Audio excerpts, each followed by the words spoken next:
I'm Rich. I'll be the host of this podcast. We're joined by Lee Crosby. She's a registered dietitian, and Terry Gleason. She's a health coach. I wanted to discuss the benefits of plant-based eating and how it benefits people even on a limited budget, which is why I invited Lee along, because I know a lot of people have misconceptions about plant-based eating. Some people think it's expensive, and it really can be affordable and healthy. A lot of people know my story already. I lost 150 pounds being plant-based. I started my journey over 8 years ago, and I kept it off, reversing hypertension and possibly diabetes in the process, and I feel great. So Lee, if you could give us a brief intro. Sure. Yeah. So again, I'm Lee Crosby. I'm a registered dietitian with the Physicians Committee and Barnard Medical Center. And I've been eating plant-based now since around 2010 was when I sort of started transitioning into it. And I actually came to plant-based eating because I had some breast health issues, and I did a lot of research and did reading in terms of what I could do to sort of reduce my risk for breast cancer down the road. And plant-based eating was where I landed. So who knew? I honestly used to think I'm like plant-based, vegan, like what? No. And now I'm like, oh, when it's me and my health on the line, all of a sudden, like, that plant-based, that's pretty great. Yeah. So yeah, that's sort of my story to how I got here. In fact, I actually found plant-based nutrition so compelling and powerful that's what drove me to go back and finish out my coursework and do my dietetic internship to become a registered dietitian. It was that powerful. Yeah. Wow. Awesome. Thank you. Awesome. And Terry? Yeah, so my name is Terry Gleason, and I'd say, like, in general, I've always kind of been in the health and wellness area or field. I started out as a health and phys ed teacher, and then I kind of transitioned to exercise and fitness with adults, so that was really awesome. Helping clients get healthy through movement and exercise was fantastic. And then, like, I kind of just kept noticing, there's something missing.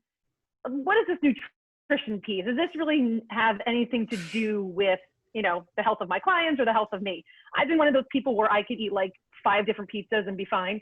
So like I grew up very quote unquote lucky, where health was never really an issue for me. So I never really took it that seriously.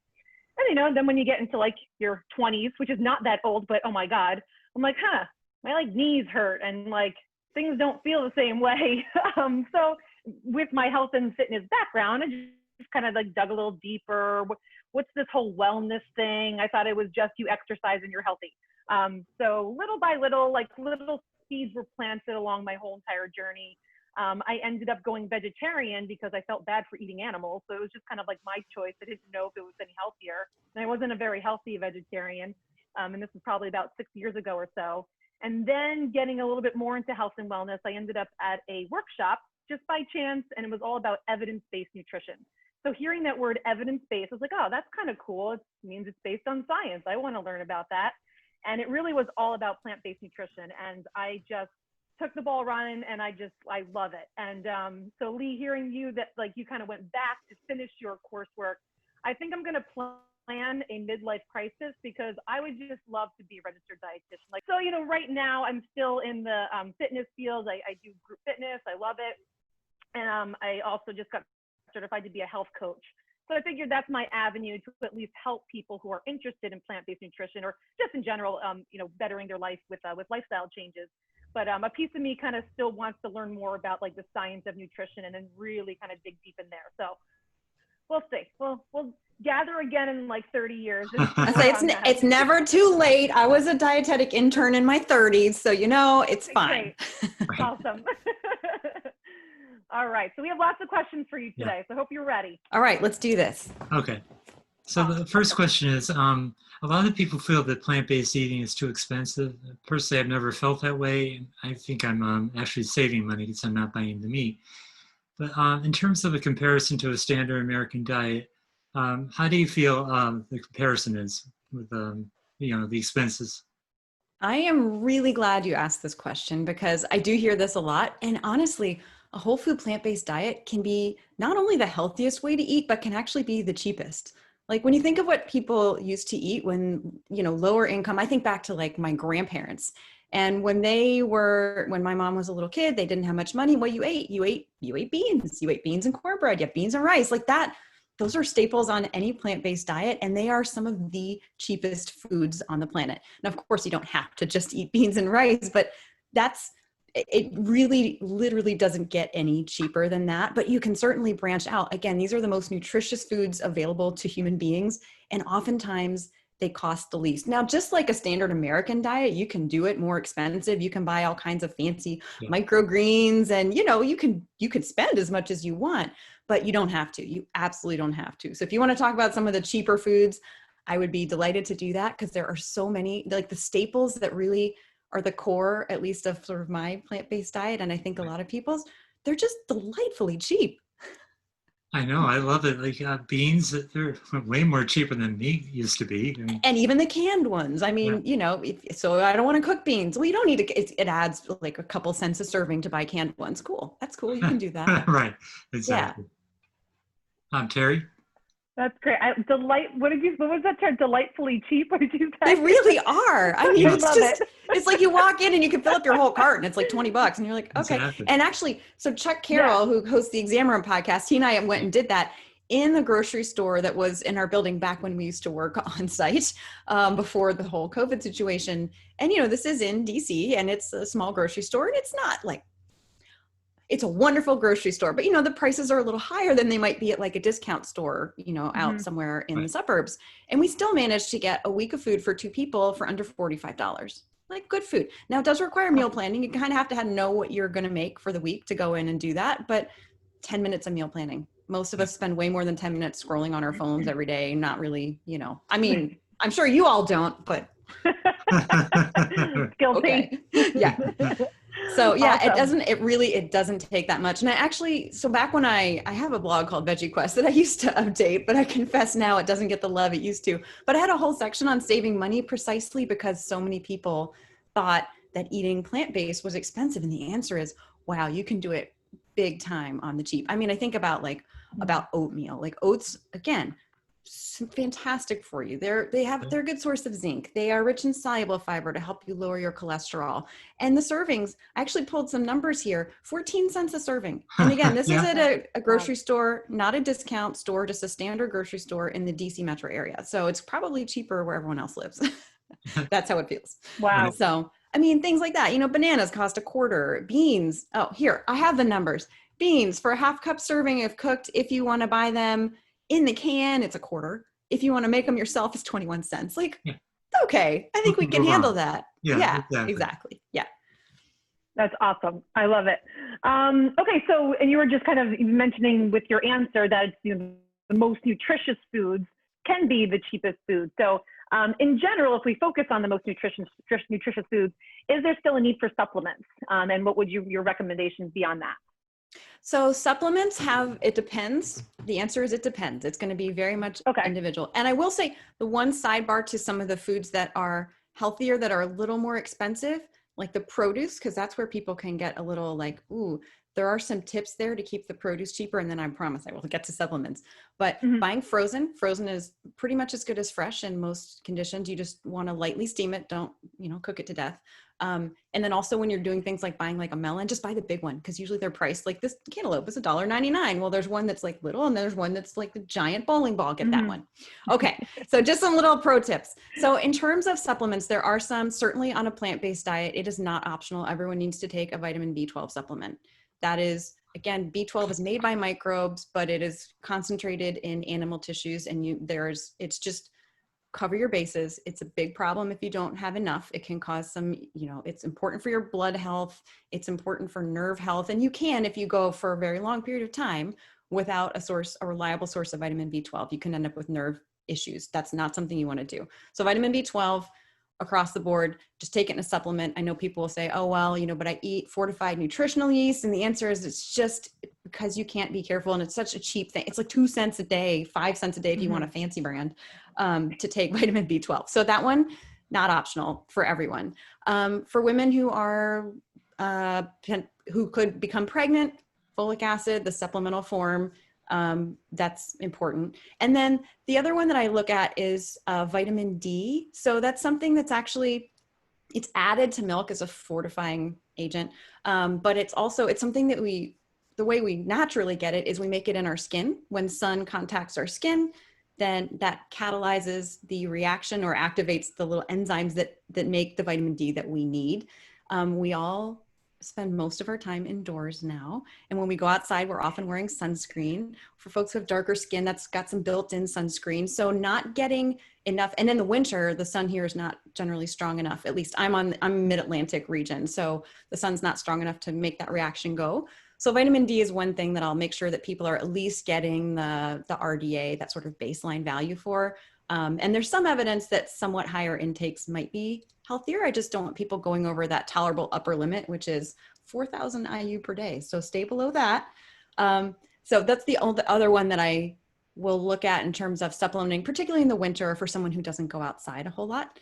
The only other nutrient that I really have on my radar when I'm talking to clients is iodine, because iodized salt is not cool anymore, like pink Himalayan and sea salt and all these things are trendy.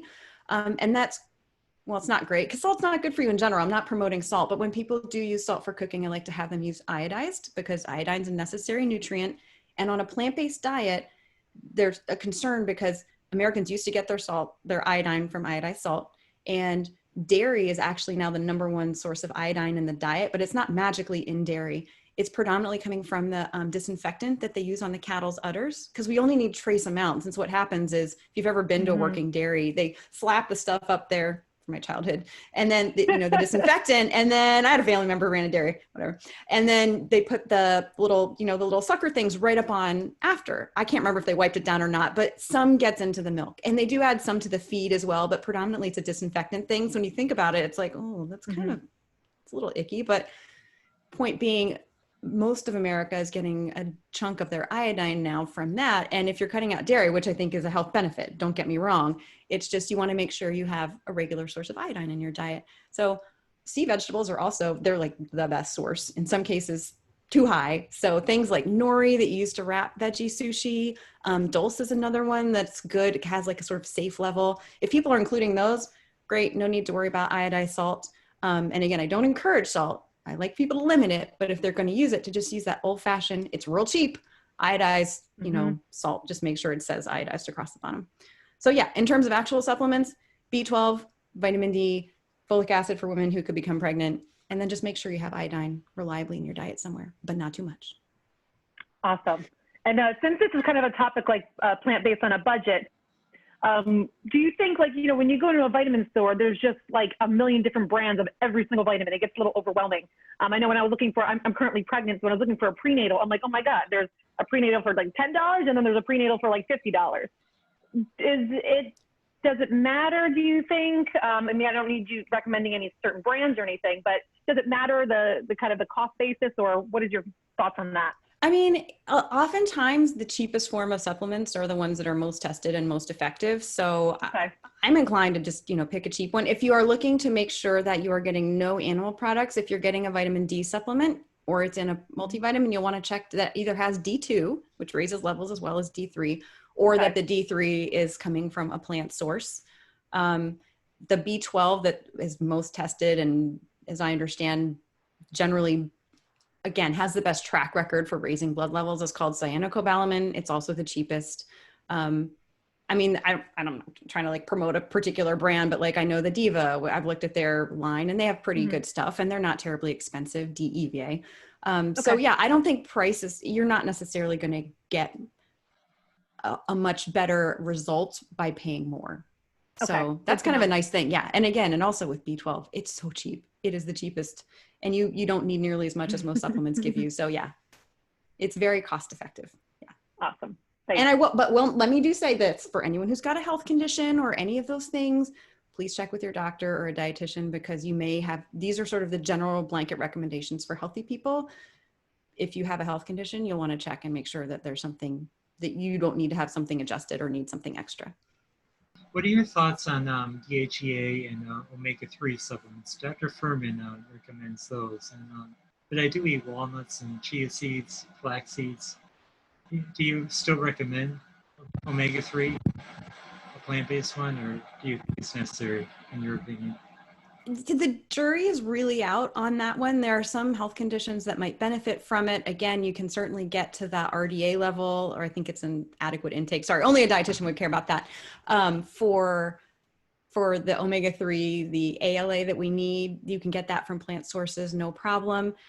The only group I will definitely recommend is DHA for women who are pregnant. I think it's 300 milligrams a day. It might be 200. Don't quote me on that. I'd want to go check my chart. But that's the only group that I will routinely say, okay, yes, let's make sure you're getting that. But for everyone else, it's just, the jury is out. I don't necessarily think it's harmful. There is, if you have higher doses of omega-3s, there can be some bleeding risks with that. But again, if I don't know of any data that's especially strong saying that everyone needs to supplement with omega-3s if they're on a plant-based diet, but I do certainly encourage everyone to sort of minimize those high omega-6 sources, so like refined vegetable oils, and then encourage, like you're talking about, like walnuts, flax seeds are pretty much the best if you grind them up. Ground flax seeds are super high in omega-3s. Chia seed, hemp hearts, all those things are good sources. Walnuts, like you said. So I'd rather people get it from food. If there's more data that comes out that suggests that we need to be getting it from other places too, I think it's probably neutral for most people. Is it needed? In my opinion, jury's still out, but I'm sorry, come again? Do they check it with blood work? Blood levels? Is that the best way to check your levels? So it's not done routinely, but you can get those levels checked. Yeah. I'd love to do a comparison to see if I really need it or not. I have been supplementing, but it'd be interesting to not go for a while just to see what my levels are. Yeah, certainly. And again, there are some health conditions that might specifically benefit from it. And that's a very different thing than a blanket, everyone should take it. And again, I'm not saying that might be correct. It's just, that's not a recommendation I make at this time, but I do and want to make sure that people are getting it from food sources at the very least. Yeah. That was a follow-up question. Terry's, my next question was about organic produce. What I do is buy foods that are in the Dirty Dozen as organic. I try to, like strawberries. What are your thoughts on organic? Do you think most of the produce should be organic, or what are your thoughts? So my general thoughts are eat the produce, whether it's conventional or not. The most important thing is to eat the produce, because people be like, oh, I don't buy produce because I can't afford organic. And then they buy a Big Mac. And I'm like, oh, okay. And I kind of understand how the brain works that way, but it's like, please just eat the fruits and vegetables. I don't care if they're organic as long as you're eating fruits and vegetables, because the benefits of those foods are going to outweigh any risks associated with a pesticide residue. That said, I think organics are great. And if you can afford them, super. And I agree that if you're trying to be budget conscious, but you want to get the most, bang for your buck, then so the Environmental Working Group is a group that puts out this Dirty Dozen list, which is the 12 most contaminated in terms of number of different pesticides and amount of pesticides, if I'm recalling correctly.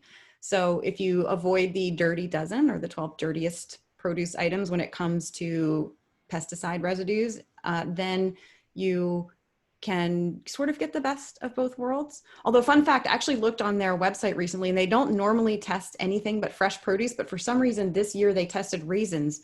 And raisins, if they had included non-fresh items on the list, would have been at the top. So that might be one where you want to get them organic. Just good to know. Good to know. All right, my turn? Yep. Being in the fitness industry and business, or just in the kind of the fitness and health scene, I've seen so many people kind of relying on protein powders for nutritional benefits. And it's funny because I kind of see some people who drink protein powders to lose weight, and then I also see people who drink protein powders to gain muscle and gain weight. How that works, so I'm like, this magical thing just apparently does everything. So maybe you can kind of shed light on that. I mean, I can't say that I was never curious. Back in the day, before I really was more aware of whole foods and where my nutrition comes from and where my protein comes from, I'm not going to say I wasn't curious about it. So I know a lot of people are curious about it. So maybe you can kind of speak to that. Is there really any need for protein powders? And if there is, certain situations, maybe just shed some light on that. Sure. So for the average individual, not needed. A whole food plant-based diet is going to give you just about an optimal amount of protein. So again, for most people, just eat a varied whole food plant-based diet. Again, don't just hang out. I know a lot of people will just be like, oh, I'm just eating all the, grains. And that's particularly when people transition on. They're eating spaghetti and they're eating oatmeal, and they're not branching out to make sure they're including beans and lentils and split peas and different fruits. So I want to make sure people are eating the sort of whole grains, the legumes, the vegetables, and the fruits. Make sure you're getting all those, a little bit of nuts and seeds on the side. As long as you're doing that, you're getting the protein you need. Older adults might want to have a little bit more, but that doesn't mean they need a protein powder. It just means eat an extra half cup of beans a day or eat some extra tofu. I mean, you can get it from a whole food source and get the other benefits that come with it versus the sort of a fraction of a food fraction, if you will, where they've just like stripped one, just take the macronutrient out and put it in a powder. That said, even for, again, maybe for elite athletes or power lifters, that might be something. But again, here's the other thing, particularly for like endurance athletes, their protein needs do go up clearly, but their calorie needs also go up. So when they're eating more calories, they are unless they are just literally eating spoonfuls of sugar or drinking oil, they're going to be getting more protein in those whole plant foods. So that's going to increase as their energy needs increase. So even for athletes, again, unless maybe if you're a power lifter, probably not. Now, maybe if someone is in, I don't know, chemotherapy and they have an elevated protein need and they're not tolerating some other things, that would be the kind of situation where, of course, that would be something that would make sense. If someone just really likes the flavor of it, using a small amount, I guess would probably be fine. Particularly, again, from plant sources, there are some questions about the amino acid breakdown it's more beneficial when it's basically the plant breakdown of amino acids, those building blocks that make protein versus the animal base. So if someone just really wants to, I guess they can, but I agree. It's either it makes you gain weight or it makes you lose weight. So my general recommendation is to avoid them unless there is some, either a medical reason to do it. And maybe if someone is a power lifter, but I would still have that person check in if they think they need it with a dietitian who has a specialty in sports nutrition to make sure that they're doing that. Because again, excess protein is not as much of a concern with the plant-based proteins, but too much protein can be hard on your kidneys and have some other issues. And too much protein will make you gain weight because your body's just going to strip the nitrogen off. That's waste once you get to the amount of protein you need to fix your muscles and your tissues. And it's going to store the rest as fat. So it's not protein magic, it doesn't just disappear because it's protein. It's like, no, your body will store the extra as fat quite happily. Great answer. Yeah. So even again, being in the fitness field, I still am so confused about that kind of protein needs. And actually maybe another quick follow-up question. Should anybody be concerned about, and I think you kind of touched on it, the complete protein versus incomplete protein. So I know a big criticism of plant-based protein is that it's not complete. Is that true? And should people be worried about it? They don't need to worry about it.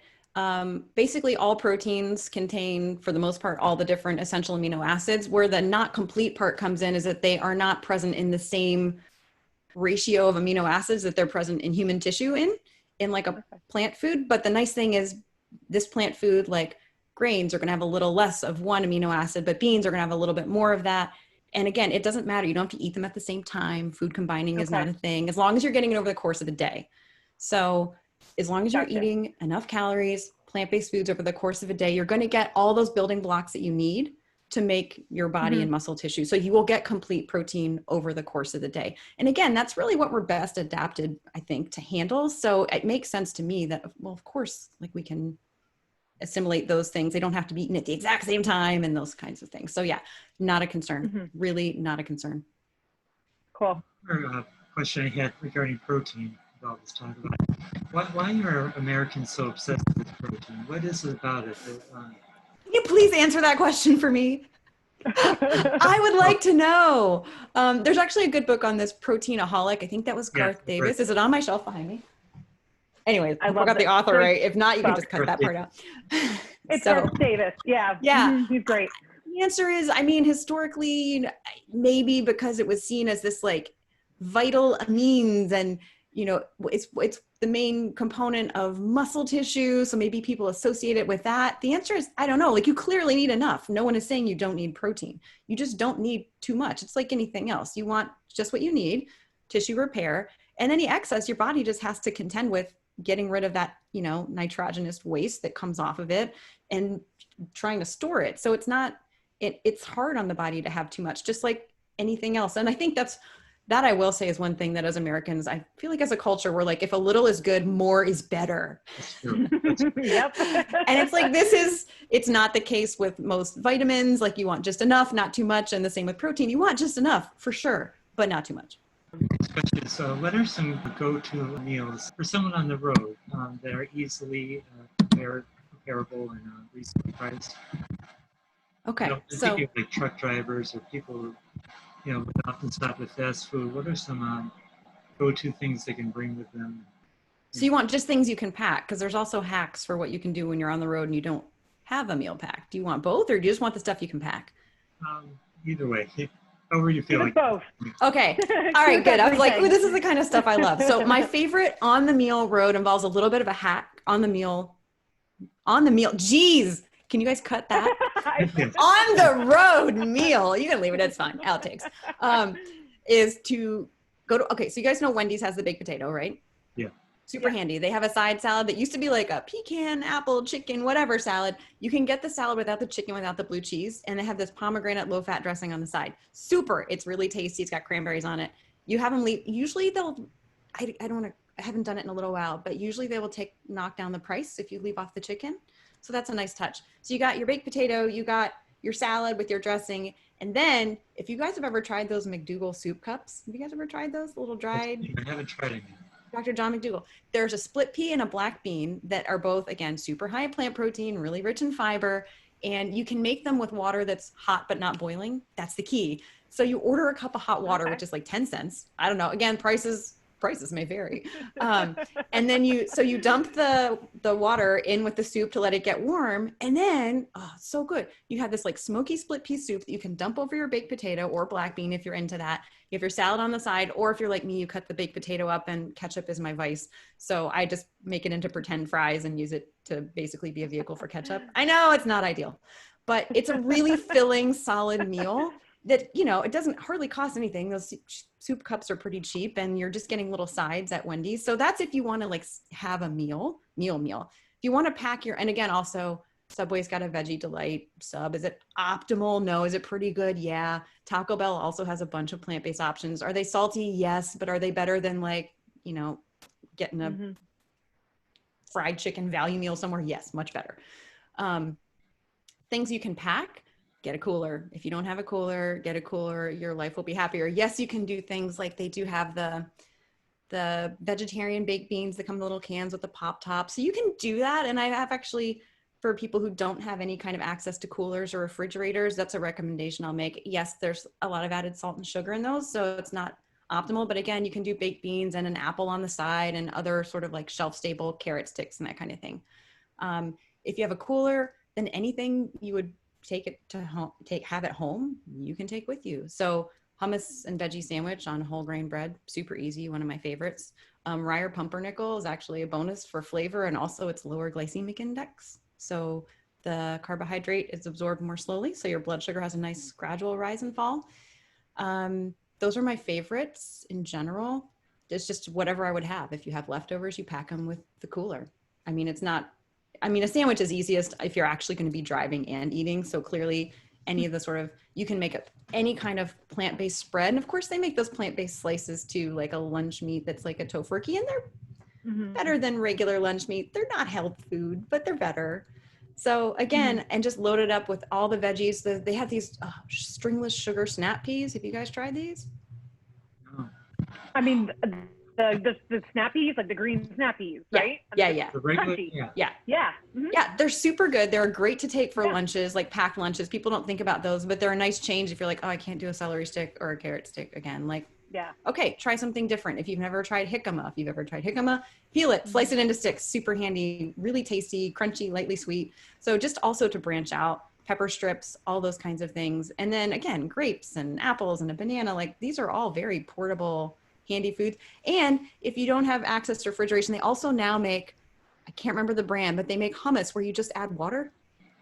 Really? And so you can stir that in. And they also have PB2, which is like powdered peanut butter, which is actually, so you can do that too as an apple dip or something to spread on on bread or, a healthier cracker. So there's all kinds of fun things you can do.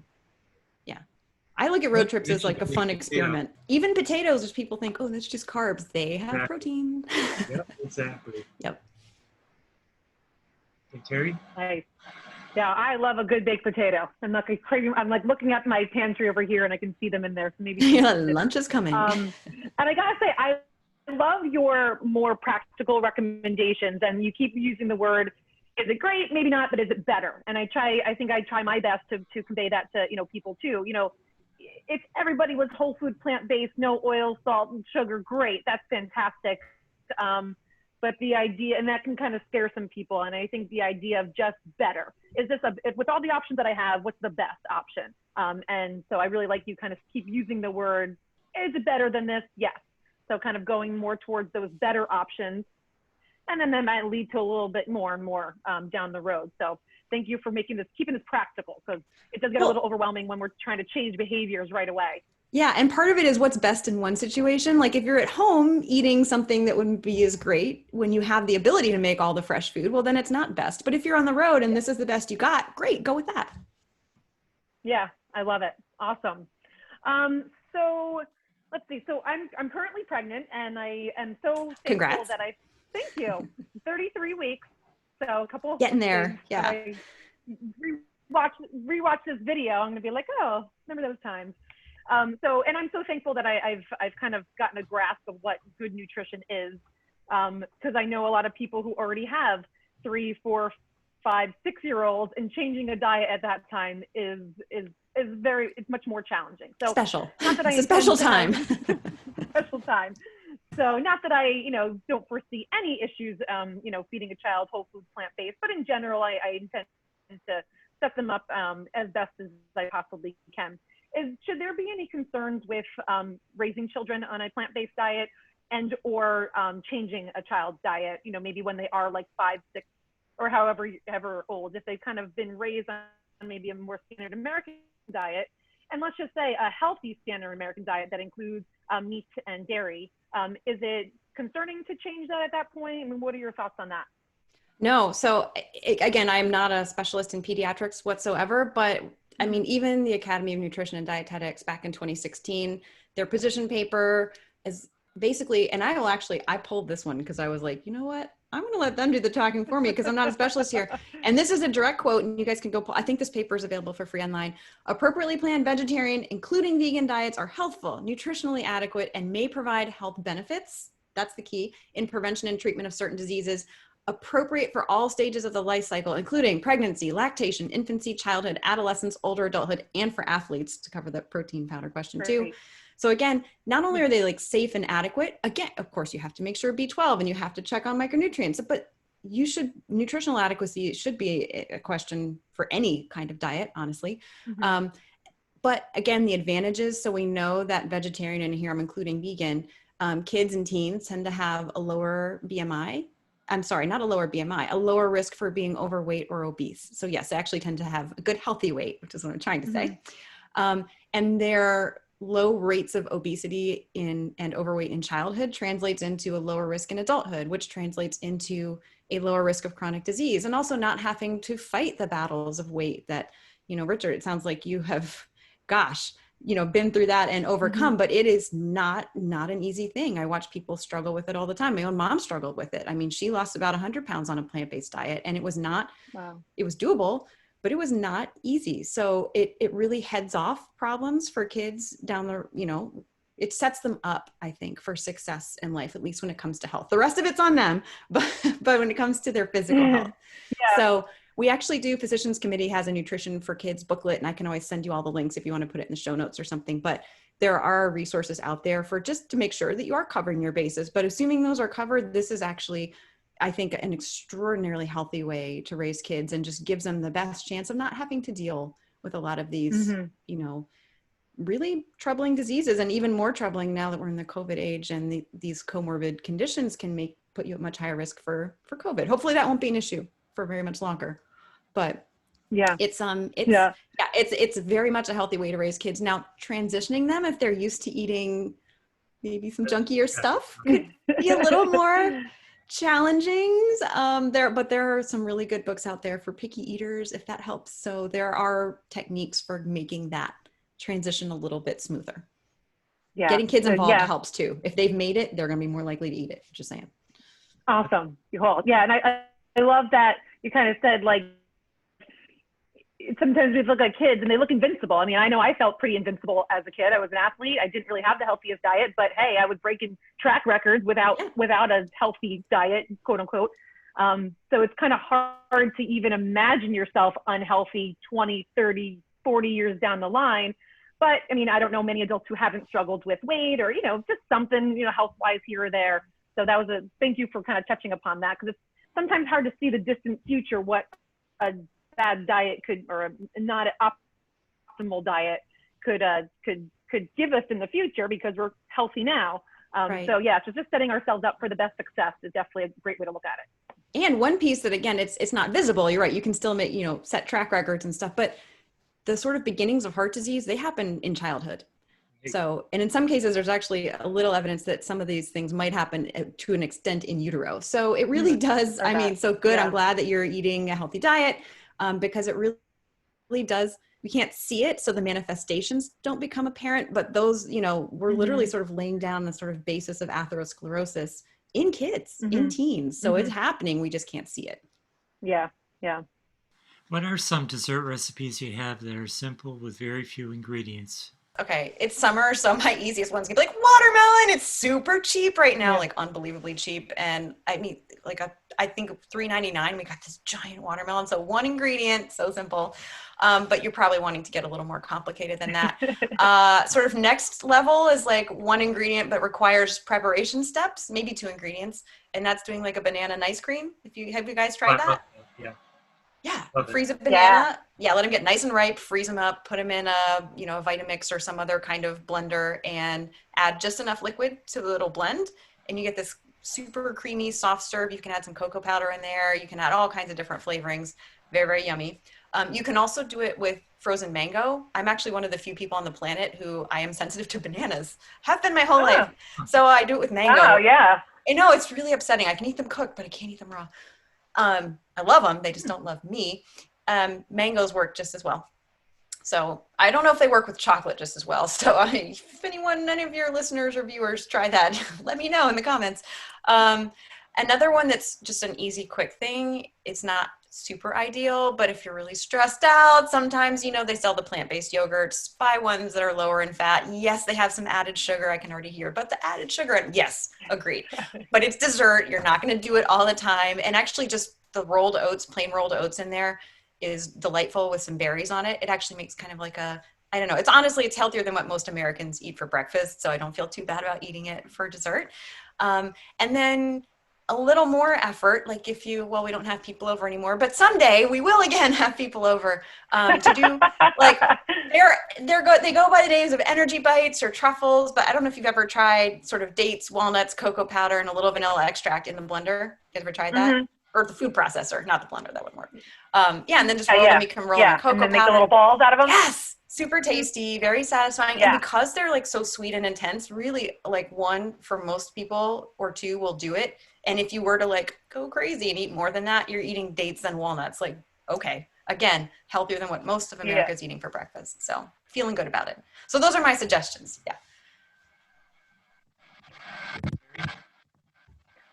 I'm telling you, I don't think I've ever had a date, like an actual date, not like a date with a guy. I'm like, I've had some bad dates. Like an actual date. Sorry, I had to. You opened the door. But I know.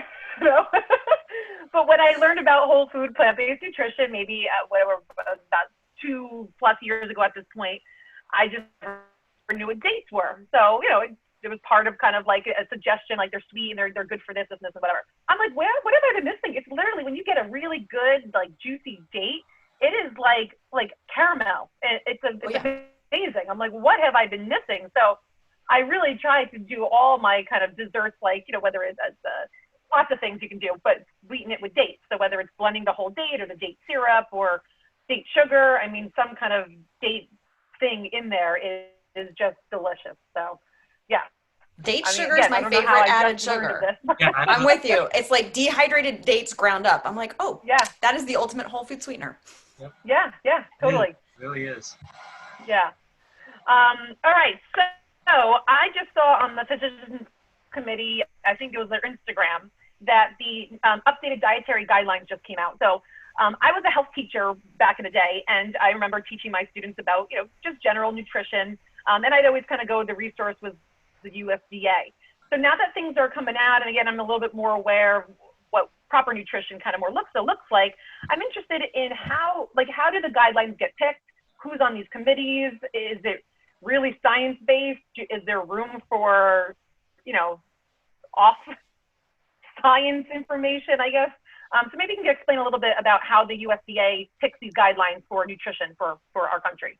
Okay, so this is a fairly complicated topic, and actually Okay. Susan Levin, my dietitian colleague, is more up to date on this, but so I called in my lifeline because I was like, oh, we're going to talk about, let me double check. So I will say first that what actually came out earlier this week was the advisory committee's scientific report that should be used, but it ties in directly, that the folks who actually put out the dietary guidelines themselves, which are the USDA, as you said, and the Department of Health and Human Services, this report, in theory, and I believe at least partly in practice, is used to inform the creation of the dietary guidelines that are then used to guide federal nutrition programs. So, but this still brings your question of, okay, who's on this advisory committee, right? Okay. And so basically every 5 years, a committee is nominated by the public, so anyone can, make a nomination to serve, and then USDA and DHHS will actually select from the nominees. And this year there were 20 members on the committee, and there were physicians, they were registered dietitians, researchers. So these really do tend to be people who are at, high up in their fields, who've been doing this for a long time. And what they do is they analyze the last guidelines for updates based on, any additional evidence and the past body of evidence that's come in. Then they submit that report, which is what just came out this past week, to USDA and Department of Health and Human Services. And then they are, again, the ones who decide, okay, how do we distill this into the dietary guidelines for Americans? So clearly there are some places, for influence, like getting the committee members selected. And then there's the big question of, all right, we have this scientific report that's, it's pretty good. It's not 100%. And, again, because it's people looking at science. So the science is there. And I think they actually did a pretty good job this time. If you saw on the release on the Physicians Committee website, they were very, for the most part, the committee was saying, hey, red and processed meats, we should be avoiding those, eating, predominantly, actually, hold on, I think I pulled something from this. Yes.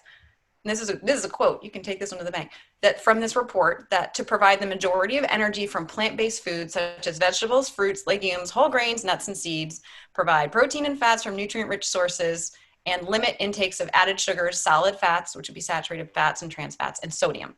So that's pretty good. Yeah. They still were, again, dairy, gosh, we are just wedded to dairy in this country.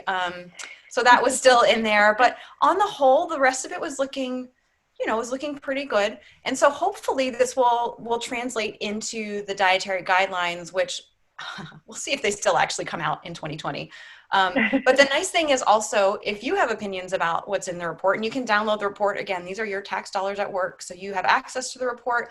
They will be, I think it's dietaryguidelines.gov that you can go in, and they solicit public comment. And so it's nice when the actual public makes comments, as opposed to there's a lot of industry that has comments, and that's okay. So and moving forward. So, but the public is invited. So if you all or any of your viewers or listeners want to make comments, then, that would be good information for USDA and HHS to get. But yeah, so there really is a science review process. It's not just people being like, I think we should do this. There really is, particularly at this stage. Do we always agree with everything they come up with? No, but again, these are scientists who are, to the best of my knowledge, making a good faith effort to look at the existing body of science and then make recommendations to the people who will actually create the dietary guidelines themselves. So that's the sort of general process. And again, you can Cool. read all about how that process goes down at dietaryguidelines.gov again, because again, I think we should all get involved in this as much as we have the ability to, because again, your tax dollars are going to this, and the dietary guidelines, like you said, Terry, like they underlie basically every federal food program and what kids are taught in schools and those kinds of things. So they're really important. Yeah, they definitely are. Thank you. Okay, as a whole food plant-based eater, I try to avoid oils as much as possible. A lot of people, they have trouble giving up oil.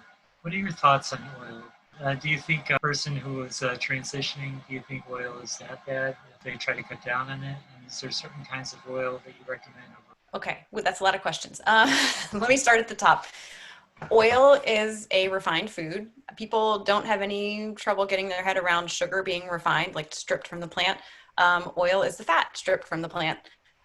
So general preference is for whole foods. So I'm not a big fan of added oils. So at home personally, I typically dry saute to start. So things like onions and mushrooms, I let them kind of sweat out their own stuff in the pan. And then when it starts to brown a little bit, it's like a technique that chefs call deglazing, where you can use water or broth, or occasionally use a little bit of wine, but usually not, but occasionally. And you add liquid. I mean, in the pan, not just, no, sorry. Well, I'm not drinking it these days, so. I know, right? I'm like, not good for cancer risk, but no. So but again, a lot of the alcohol's cooking off if you're using it in the pan. So, but you're going to put in a little of that. And what it does is bring up the sort of little brown stuff that is very, very tasty, and mix that in. And then I will, like water or broth or wine, saute to whenever it's done. So no oil needed, and it prevents sticking. I mean, you have to babysit it a little bit, but you're cooking. So you shouldn't leave something unattended at the stove anyway. So that's what I will normally do. Sometimes people who really push back against it, my answer is just get the cooking spray. If you're still in this, like, I need oil to cook, super. Get the cooking spray. They have ones that are 100%, olive oil or whatever. Use that. Some people just stop there. They're like, fine, I'll switch from oil. I'll use cooking spray, but I'm not going any farther. Cool. Just don't lean on the button, just go a little light on it. And by that time you've already added, a lot. Again, if people are transitioning and they're going from, eating burgers and fries and mac and cheese and all that stuff, and they're like, the least concern for me would be, I'm going to use a little oil to saute. Now, if I'm working with someone, I will, again, that's not a health food for them. That's just like saying, well, you can add a little sugar to your oatmeal. Like, it's not perfect. It's not great. But it's one of those things that if someone just is like, this is where I'm drawing the line, I'm either going to use oil or I'm not going to do this at all. Well, okay. Use a little oil. Is it in your interest to do so? No. But again, you can give people, so I'm all about giving people the information of what's optimal. Saute without oil, roast without oil. That's optimal. And then how suboptimal is it to use a little oil? Well, it's not great, but there are worse things. But again, in clinical practice, I recommend against it. In personal practice, I don't use it. The only time I'll use a little smidge of oil is sesame oil, because it's very, very flavorful. And you can use like a 1/4 teaspoon in a salad, and it's nominal, in terms of any health effect, but the flavor is really potent. So that's pretty much the only time I'll use added oils. Do you think there's one better than the other? Or are they all the same? If someone is definitely not going to give up oils and they're going to cook at high heat, I'd recommend one with a higher smoke point, like avocado oil. But again, it's still, I'd rather they just didn't use it. Yeah. But yeah, I mean, or olive oil actually has a decently high smoke point as well. And as oils go, olive oil probably has a better health profile. That doesn't make it a health food. It's just, it's less bad than other ones. That doesn't mean you want to like go drink an olive oil. Yeah. Yeah. Awesome. Does that answer? So I'm interested. Is that good, Richard? Yeah. Yep. Cool. So I'm, again, going to plan my midlife crisis of going back to become a registered dietitian. Love it. And I just love all the knowledge that is coming out of you. I'm interested in I mean, are most registered dietitians plant-based? I guess my question is, do most registered dietitians know the benefits of plant-based nutrition? It doesn't seem like, because I'll talk to someone and say, oh, my dietitian didn't say that or didn't say that, or it seems to be there's some confusion, especially among doctors too. That I know doctors still kind of push the the low carb diet for maybe people with diabetes. And then I see on the Physicians Committee website that that's not really the case. So I guess, specifically talking about registered dietitians, are all registered dietitians plant-based? Do most of them promote plant-based? Do you learn about that in school? That's a lot of questions, Terry. Okay. So I will say going through school, because again, since I career changed, it wasn't all that long ago that I was going through the training myself. Okay. And I was plant-based, again, as you know, by the time I went back. A lot. So certainly the health benefits of plant foods are discussed. Like there's, I mean, the science is that's been around for decades and decades. Like no one's going to argue like, no, carrots are bad for you. Although I have actually had people come in and say, I can't eat carrots because they're too high in sugar. And I just kind of want to like, be like, oh, carrots are not responsible for the health issues in America. But, I do understand because there's a lot of sort of fear mongering around sugar and carbohydrates, which again, source matters. It's like everything else. Like, where are you getting your protein? Are you getting it from a hot dog or are you getting it from a bean? It's really different. Okay, so let me go back. So again, the health benefits of plant-based foods are very much not in question and are taught. But again, the curriculum is undergirded in part by the dietary guidelines. Like that is what we teach. And so where the dietary guidelines are saying like, oh yeah, lean red meat is cool. Cause I'm pretty sure I think lean meat, not distinguishing, is still in the current dietary guidelines. So even though we know it's linked to an increased risk of, colorectal cancer, like it's still seen as like a healthy food and taught as this food is because it's in the dietary guidelines. So, so that's still there. And of course, yes, there are dietitians who are promoting a low carb diet. But again, there are people in every group that have differing opinions, or that they're going to latch on to one part of one study and be like this. So again, not just going to be for anyone anywhere. There are lots of plant-based dietitians out there who are either, who are vegan themselves or very plant forward. So I would say most dietitians are quite plant forward, but not all. That is for sure. And I will say that in the class that I was in, so I already had an undergraduate degree in biology. So I just came back and did the coursework, which is quite a lot. It's a lot of science and a lot of nutritional science to be eligible to do the dietetic internship, which is like a little mini residency, not as hard as the medical residency, but the clinical training that we go through. In that group of folks they were all getting their degrees, but I was like, 1 degree is enough, just the courses. But there were about 40 of us. And I think 8 of us were either vegan or vegetarian, which tells you that is a growing, and in the standard population, we're looking at like, I can't even know, like 1, 2, 3%. Right. So that's a pretty substantial number. And I would say about half of us were doing it for health reasons. The other half, I don't really know if it was ethical or health reasons that they were doing it. So the health benefits are out there. And of course, going through training, there are times when you have to, just shut it and go through it, but talk about it. So they got a little bit of plant-based information in addition from me. But so I think and there is a vegetarian nutrition dietetic practice group that is very sizable and very active. So I think it's growing and it's exciting. It's an exciting time to be in the field.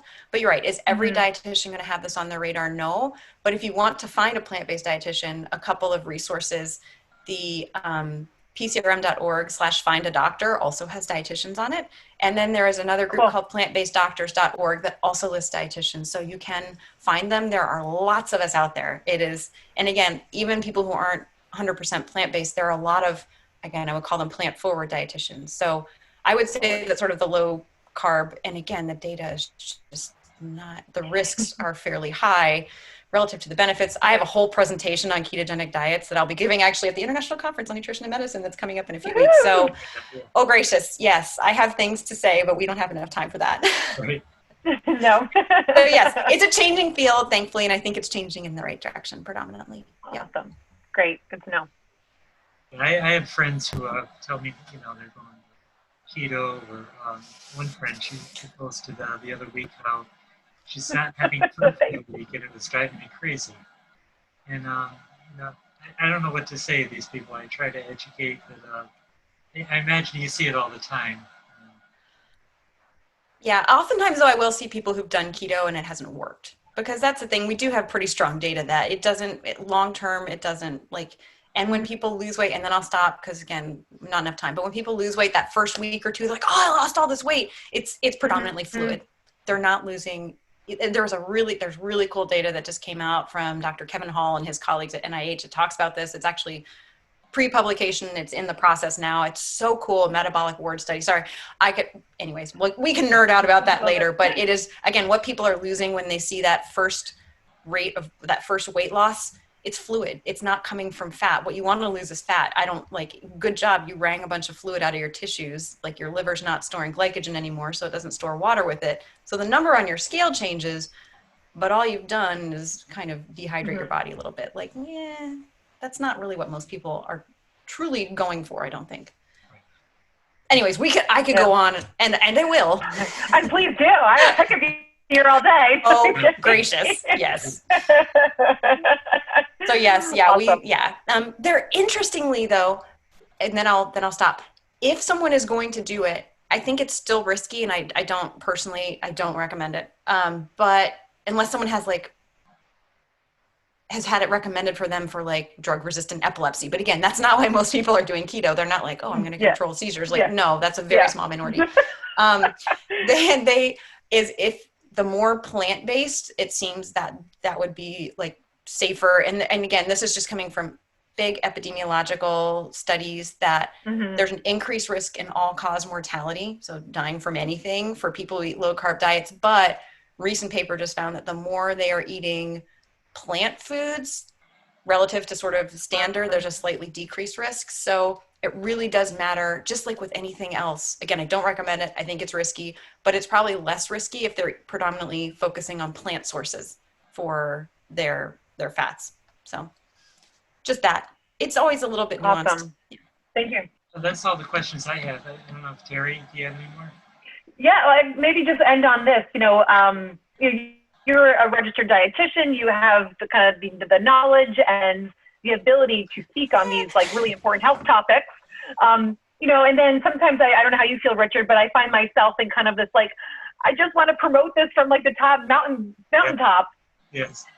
But then I'm like, oh well, I don't know all the research. I can't, I can't, just off the top of my head pull out all these facts and figures. And I know I kind of get a little bit like frustrated sometimes. And what can like the average lay person who maybe saw this transformation in themselves, are a believer in plant-based nutrition, but maybe just don't have all the fancy credentials, what would you kind of give us just as people to advice to try to help others, in our communities and our friends and our family?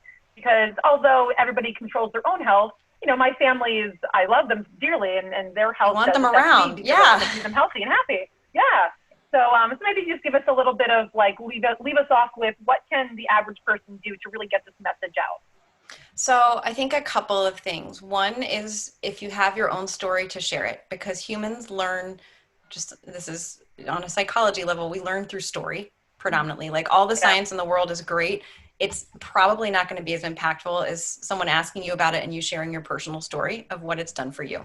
And you think about it, that's why people let's take a random supplement. Oh, well, my aunt told me it did this, but this is actually something where there's science to back it. But most people, we kind of start glazing over when there's data involved. But if you tell someone a story, so share your story or share the story of someone you know.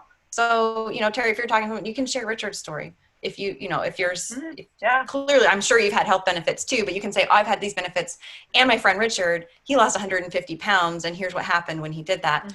So that is sort of step one. And then step two is, you can clearly, if you know some of the science, feel free to share it, but then you can just refer people to good resources. So again, I work for Physicians Committee and I'm fairly partial to all the good info on pcrm.org, but also documentaries like Forks Over Knives or Game Changers, if it's someone you're in the fitness industry, if it's, that movie documentary is very much geared towards like, guys, super, let them, give them that information. So there's just, to sort of send them, have your sort of books that you like the best of the ones that you think are, by folks who have the credentials. So you don't have to do all the details. And that way the people who are really interested, they can get the information and make the decisions for themselves from people who have spent a lifetime studying these things. So yeah, I think personal story and having the resources to send people to are things that everyone can do in terms of getting this message out. Because I fully agree. I mean, ironically, it was actually my own mother who got me to go plant-based. So I don't have to convince her, but I do. I want my family around and my friends as long as possible. And then the third thing I would probably say though is, you know, you can mention it, but generally speaking, I'll wait for people to ask me if they see me eating something different. Again, it's weird because it's COVID, so it's not quite the same, but because those are the people who are going to be most open to hearing or actually curious versus, you know, I'm very cautious. I joke with the food police badge. I'm like, I put that away. Like I wait for someone if they have a question to ask me, because that's when they've opened the door to share the message. But if they're like, oh, you've lost weight, what happened? Or like, oh, your energy seems good. Walk right on through that door and share your story. Yeah.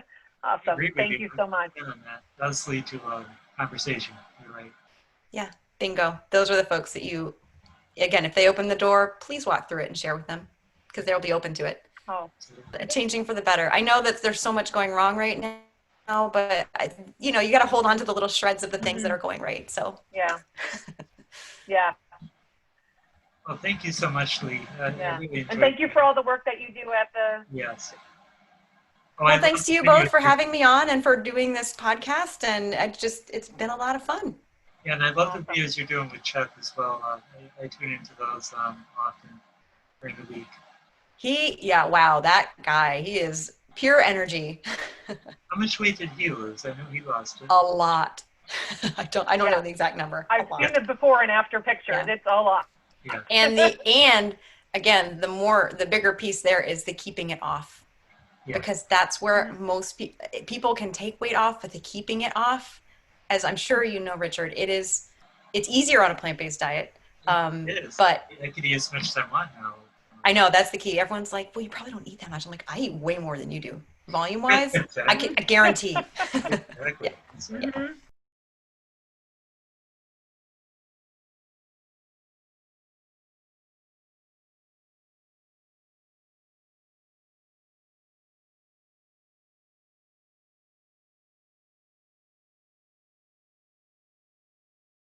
Yeah, I really appreciate you being on. It's a lot of fun. Okay, great. Thank y'all both.